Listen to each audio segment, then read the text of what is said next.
Buenos días chicos, ¿cómo les va? Bueno, les dejo este audio de apoyatura para el material teórico que ya está en sus manos, se los envié hace unos días, donde vamos a trabajar el primer trayecto temático. Este audio es para ayudarlos un poco, a darle una explicación simple, aunque en el apunte está bastante claro, para que puedan desarrollar las actividades. El primer eje temático, el primer trayecto es la introducción al sistema de la lengua. Al ser este nuestro primer encuentro teórico, les voy a dejar este audio para ayudarlos a estudiar y sobre todo para que sepan cómo deben ir estudiando a medida que ustedes van recibiendo el material.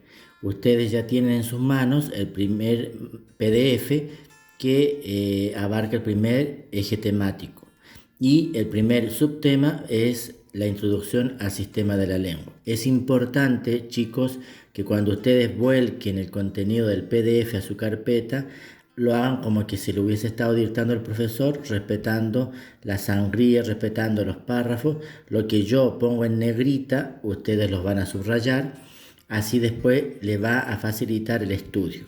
En el caso del primer párrafo, donde está la definición de lo que es lengua, están subrayados los términos que ustedes están viendo ahora acá en la pantalla. Por lo tanto, en base a eso, uno después puede estudiar en forma mucho más prolija y rápido. En el primer párrafo definimos la lengua como un sistema o conjunto ordenado de signos orales, escritos y grabados que utilizan las personas para su comunicación y que forman una comunidad lingüística. Fíjense, hemos destacado las palabras claves para poder estudiar ese párrafo. Sistema, signos, comunicación, personas, comunidad lingüística, ¿sí?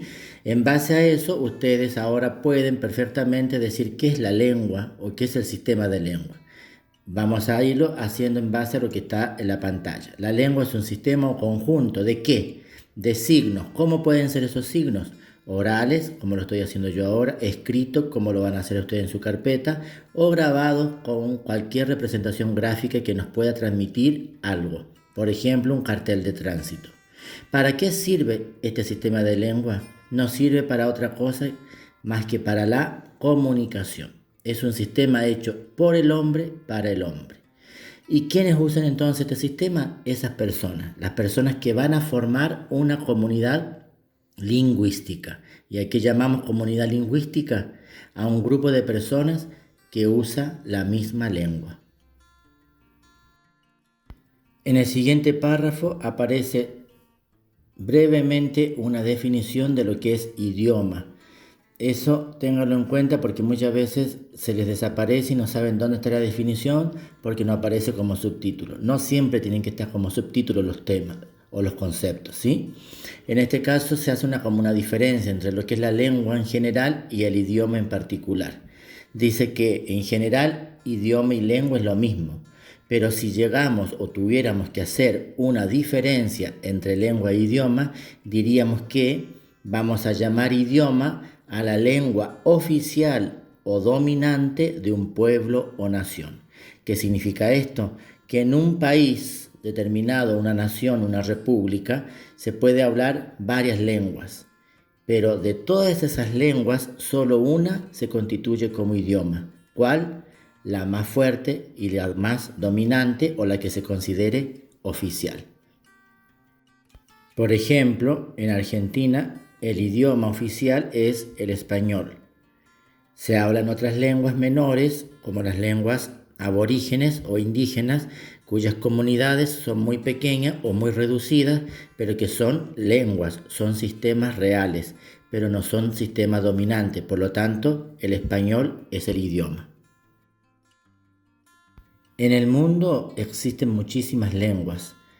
Según estudios, actualmente existen más de 6.000 lenguas en el planeta.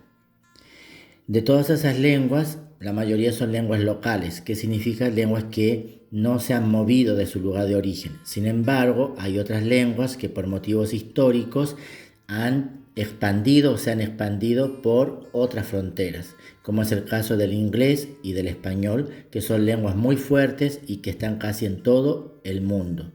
Pero ¿qué pasa cuando una lengua se expande? Sufre cambios, sufre variaciones. ¿Y qué tipo de variaciones puede sufrir la lengua cuando se expande? Variaciones de 3 tipos: léxicas, fónicas y sintácticas. Cuando hablamos de variaciones fónicas es cuando la lengua cambia en cuanto a las palabras. Una palabra se usa en relación con otra para significar lo mismo. Por ejemplo, acá en el norte decimos chango para referirnos a un niño. Y los porteños o en Buenos Aires no usan la palabra chango, usan la palabra pibe para referirse a la misma palabra que es niño. Esa es una diferencia léxica y que está dentro del mismo idioma. De igual manera se va a dar de un país a otro que hable el español, por ejemplo, ¿sí? En el caso de México, al niño le van a decir chavo y acá decimos chango, decimos pibe. Pero el idioma o la lengua sigue siendo la misma, el español. Son variaciones dentro del español. ¿A qué nos referimos cuando decimos variaciones fónicas o fonéticas? A la voz, al cambio de la voz, del sonido, de la pronunciación, de la entonación. No todos pronuncian de la misma manera. Si nos damos cuenta, un catamarqueño no habla igual que un cordobés, ni pronuncia igual que un mendocino o que un porteño. Esas son diferencias fónicas porque cambia la forma en que se va a entonar fonéticamente o se va a pronunciar fonéticamente una palabra. Y las variaciones sintácticas tienen que ver con el modo en cómo organizamos nuestros enunciados, nuestras oraciones, cómo formamos, cómo empezamos nuestros enunciados. Nos vamos a dar cuenta, por ejemplo, que no forma de la misma manera una oración una persona del campo que una persona de ciudad. Utiliza ciertos términos o de otra manera ciertas palabras que en la ciudad no se dan. Por ejemplo, puede empezar su oración con los verbos y no con el sustantivo. Entonces decir, vino esta tarde el Señor que esperábamos, en vez de decir, el Señor que esperábamos vino esta tarde. Esas son variaciones de carácter sintáctico que tienen que ver con el orden oracional. En cuanto a lo referido a las posturas científicas de Ferdinand de Saussure y de Noam Chomsky, se los voy a hacer llegar en un audio aparte porque es un poco largo para que no se extienda tanto este audio. Así que eso va a ir aparte, pero de igual manera ustedes pueden ir haciendo las actividades en relación con la investigación que se le pide de cada uno de los autores. Ese audio va a ir aparte.